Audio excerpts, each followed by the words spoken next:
ನಾನು ಮಾಡ್ತಾ ಇರೋದು ಈಗ ಕುಕ್ಕರಿಸಿದ ರಾಗಿ ಹಿಟ್ಟಿನ ರೊಟ್ಟಿ. First experimentation.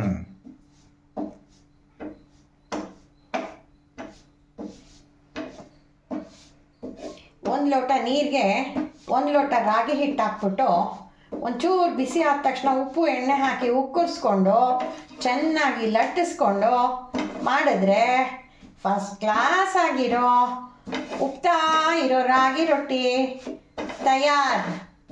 ಜೀವನದಲ್ಲಿ ಮೊದಲನೇ ಬಾರಿ ಉಕ್ಕರಿಸಿರೋ ರಾಗಿ ರೊಟ್ಟಿ, ಸಾಫ್ಟ್ ರಾಗಿ ರೊಟ್ಟಿ ಬಾಣಲೆಯಿಂದ ತವದಿಂದ ಈಗ ಪ್ಲೇಟ್ಗೆ ಬರುತ್ತೆ ಬಾಣಲೆಯಿಂದ